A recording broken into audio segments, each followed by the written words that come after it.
Hey yo hey, hey be a way ho, hey yo hey, hey be a way ho, hey yo hey, hey yo hey, hey be a way yo hey yo hey yo. Remember me, when the sun comes up in the morning sky. There I will be, soaring with the eagle so high, feeling free. Remember me, down the road, hand in hand, you and me. Hey-oh, hey-oh, hey-oh. Hey-lo, hey, hey, be-oh, be-oh, hey-oh, hey, hey, be-oh, be-oh, hey-oh, hey, hey-oh, hey, hey, be-oh, be-oh,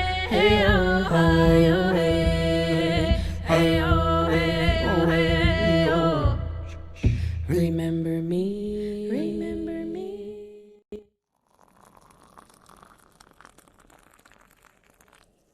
So hello and welcome to Domytriesthis and our second in our Missing Indigenous Women series. I honestly did not mean, when I said it wouldn't be every week, I didn't mean it would be once a month either. I kind of figured every other week, but as some of you know, my computer crashed. We had to replace it, and then I had to spend time getting the new computer up to par. It's still not completely up to par, but we're getting there. We're getting there, and we're able to do this. At any rate, I do have a drink with me. It is not tea. It is 100 degrees out there today, and I do not want a hot tea. So I am drinking out of my 64 Hydro, and this is my Anything You Can Do, I Can Do Slower Sloth Hydro with my drink in it, only this time it's raspberry instead of watermelon. That's really, really good. I love that. All right, so we are going to dive right in. We're going to be using the Melt. I think this is the Muerte. And then we're going to try one color or two colors from the new formulation of the Berlin Underground from Nomad. We have one color from the Nomad Tokyo 5 Lakes. And we have one color from the Delicious Delights. When we're talking about these stories, please keep in mind that only 3.5% of Americans identify as Indigenous in any way. But as a whole, this population has a disproportionate amount of domestic abuse, violence, murder by others, kidnappings. Their children, they have a higher portion of their children in foster care in the system. They have a higher percentage of drug use and mental health disorders and suicide. They have 5 times the homicide rate for their women than white women. In 2023, almost 10,650, so almost 11,000 reports of missing Indigenous people were entered into the FBI database, but that number is believed to be inaccurately low for a number of reasons. Reporting is a problem. The native tribes, for reasons, do not trust law enforcement. And many of those people may not even have, many people who are Indigenous may not identify as Indigenous and may not, so may not be reported. There is a law called the Public Law 280 that was enacted in 1953 when the federal government was pushing to disband tribes to give certain states criminal jurisdiction over reservations, but without financial support.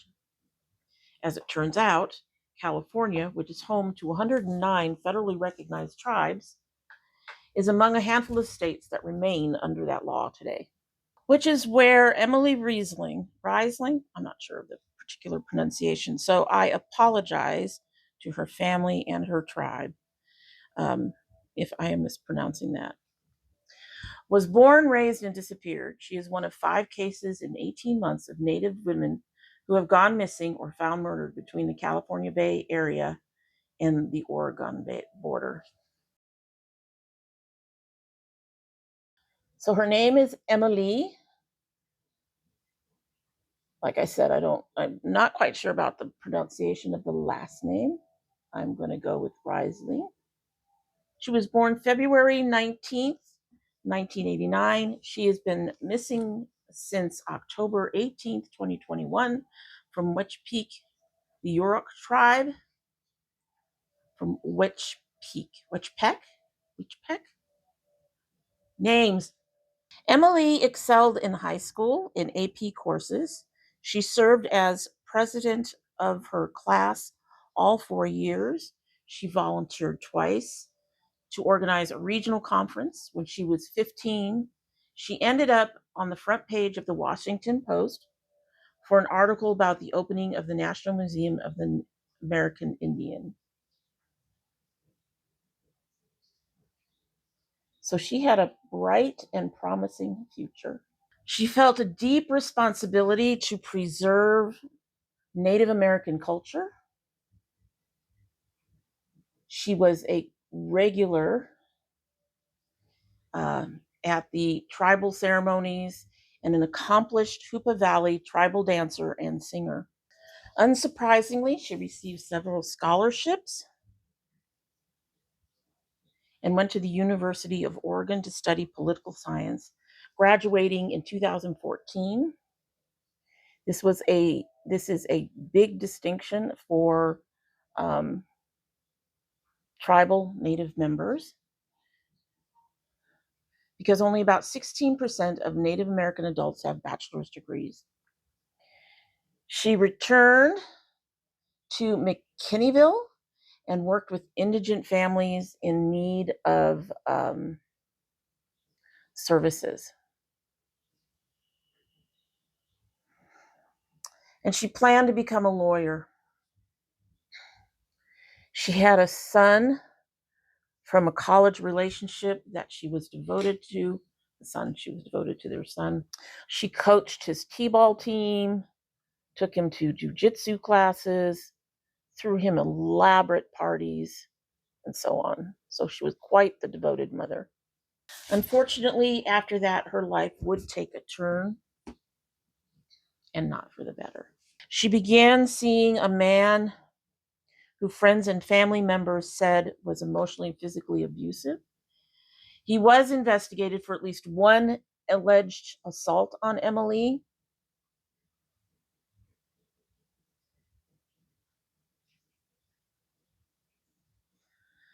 But no charges were filed.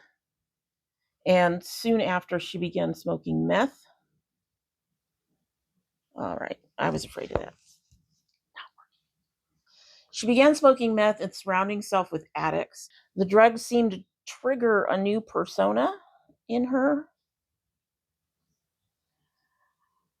where she would talk to herself and make nonsensical statements or lash out violently.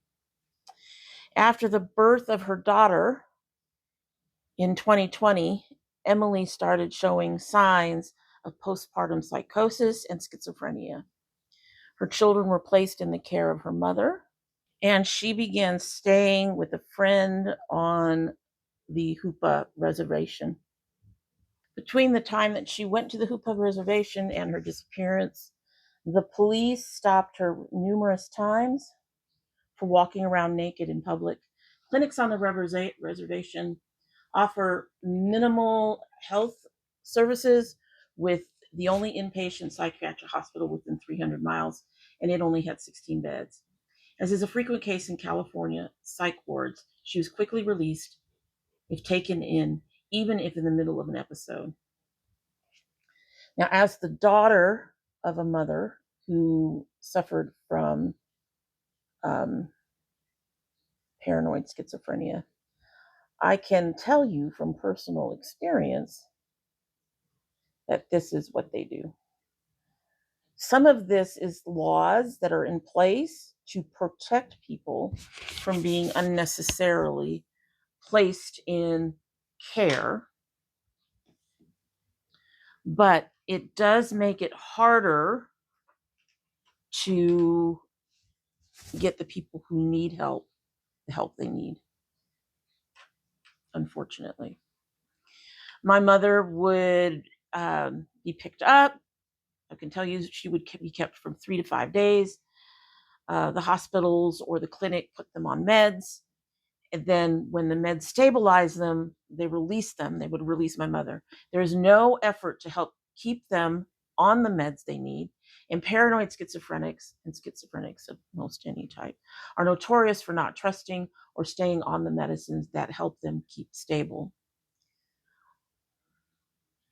Emmilee was a victim of that particular, that was her, one of her first victimizations. I mean, obviously the abusive boyfriend, so this would have been a second, I guess. And after that, she began behaving even more erratically. She began hitchhiking and wandering naked through 2 Native American reservations and a small town along the Lost Coast. In late 2020, Emmilee was seen by a friend in a grocery store trying to purchase some items for her children. She had her son at her side and her daughter in her arms, but her card was declined. The friend gave her cash to pay for these items. In September of that year, tribal officers were called to a small fire at a cemetery on the Hoopa reservations that she apparently had started, and found Emmilee without clothes. They called a friend to pick her up and then waited till the next night to arrest her from the friend's house. At the court hearing, the Hoopa police chief at the time indicated that she was desperately in need of mental support and services, and a probation officer recommended the court deny her release. Unfortunately, the judge noted that she had no prior convictions and allowed her supervised release, adding that she could be monitored through an ankle bracelet if the probation department deemed it necessary. That device was never issued. It was only days after her release that Emmilee vanished. Emmilee was last seen crossing a bridge, crossing the Pequon Bridge in California's Yurok Reservation, October 2021. The bridge stretches over a creek near the Klamath. She also had been seen a mile north in an isolated area known as End of Road. Emilee's family members wanted a search right away. That, we all know that would be the thing to do, right? Do a search right away. However, the Yurok tribe's tribal police comprised of only 5 officers and 2 command staff, and none of them were trained in doing searches like that. Her father asked the Humboldt County Sheriff's Office which has about 100 deputies and a volunteer search and rescue team to take over the investigation, but he was referred back to the tribal police. So that was yet another failure for her life. It wasn't until April 2022 that a coordinated search was begun. This is 18 months after she disappeared, initiated by a wilderness safety nonprofit based in Minnesota. William Hansel, the sheriff at Humboldt County at the time, said if the tribe had requested a coordinated search and rescue effort, the sheriff's office could have initiated one. However, Mr. Hondel says that it would have been hindered and compromised from the start because 4 days had passed before she was even reported missing. This particular area that she disappeared in has a general sense of lawlessness. A cousin of Emilee's has noted that it's a kind of a black hole for the county and that they just don't respond there. They just don't do the job there. A team of cadaver dogs, canine handlers, and volunteers and law enforcement personnel did set out on terrain, on boats and all-terrain vehicles. On the third and final day, handlers directed their two best dogs to an area mapped out by a tipster who sent the map anonymously to Emilee's mother. One of those dogs became animated about one particular spot, but did not offer what is known as a trained final response. And a second dog arrived later and did not respond in the same way to the spot. 3 years would pass before another canine team would follow up, also without any definitive results. Emilee's mother has said that she has been frustrated with the attention that is paid to other cases, like the case of Gabby Petito. Petito was a young woman, a white, pretty Instagrammer. And when she disappeared, her disappearance garnered national headlines for weeks. While missing Indigenous women cases rarely make even a blip in social media and traditional media, save for tribal newspapers.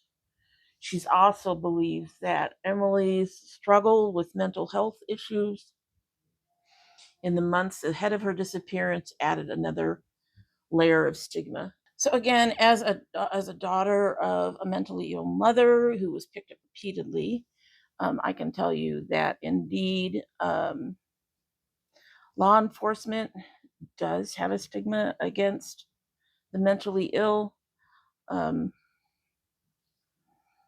They know who the repeaters are, but do little to nothing to help them. They're very aware of them to the point where sometimes they even know about their families. I had a friend who came up to me. We were at some sort of carnival or something. She came up to me and she told me that the police officers were talking about me in particular, and they said something to the order of, she is the daughter of that Birch woman, which was my mother's last name. And so they're very aware of who everybody is. Now, to be fair, there's really very little that police officers can do. So I get that. But at the same time, like I said before, the hospitals don't do much to help them. The law is written in such a way that it is very hard to prove that someone is needs to be in a hospital for an extended period of time, or needs to have much more directed and guided release than just, like putting them in a halfway house or something.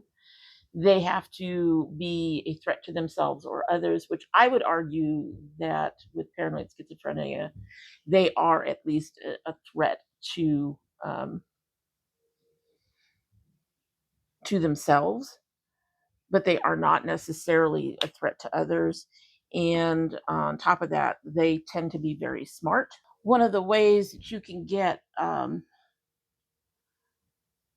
someone in your family who's mentally ill committed, my family did look for ways to do that with my mother, is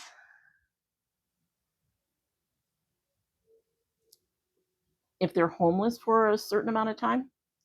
However, this is why I say they're smart.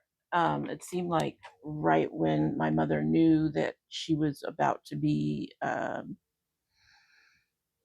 picked up for being homeless, she would find a place to stay. So they are very smart, a lot of them. And I wouldn't be surprised if Emmilee had some of that stuff go on too, where officers would want to pick her up because they did say that there were several run-ins, that she was a nuisance. And this is how the police seem to just look upon the mentally ill and how they treat them and all of that, unfortunately. Emmilee is 5'2", or was 5'2", about 140 pounds. At the time of her disappearance, her hair had been cut short. She is a member of the Hoopa Valley tribe and has Yurok and Karuk ancestry as well. There is an aftermath to Emilee's disappearance, unlike a lot of almost all of missing Indigenous women and children. Um, some things did happen in the Yurok tribe and in that area. So since her disappearance, a statewide emergency system called Feather Alerts that notifies the public when an Indigenous person goes missing has been established. Later, it was awarded a grant to build a wellness center that included mental health services. The tribe also managed to hire the state's first investigator dedicated solely to MMIP cases, missing and murdered Indigenous persons cases. A drone program for the tribe was created, including a drone with thermal imaging camera that could sense body heat. Unfortunately, after some issues or disagreements with the local law enforcement, um, future uses of the drone now require approval from the executive director with the tribe.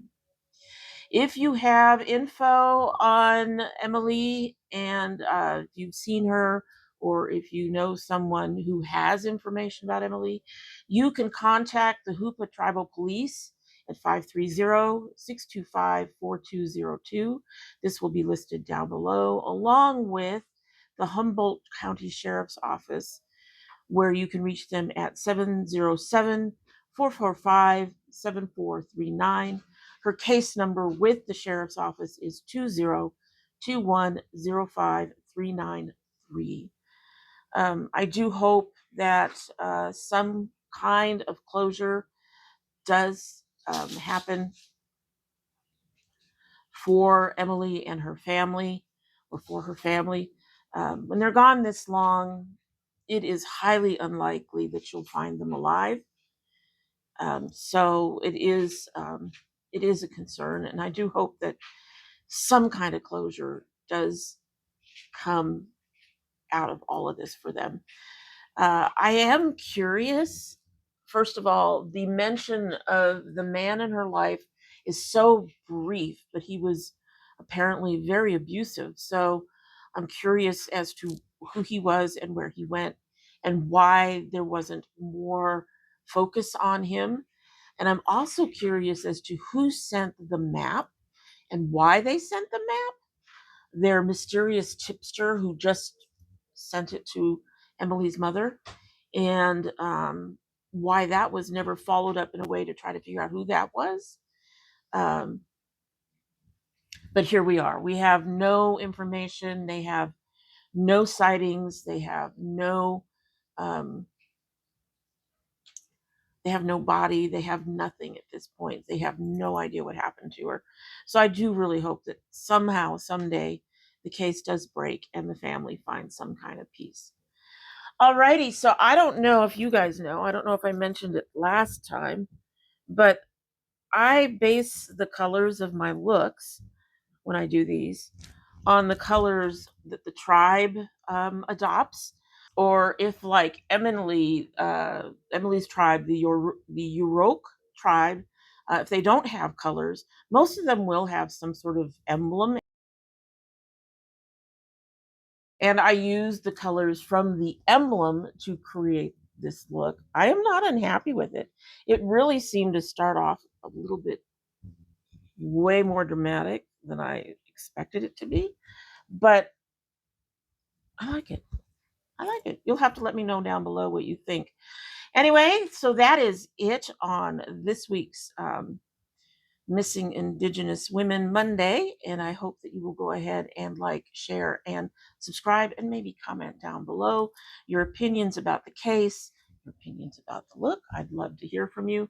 And in the meantime, as you know, I love my children. I love my dragonettes. And I hope you have a good one.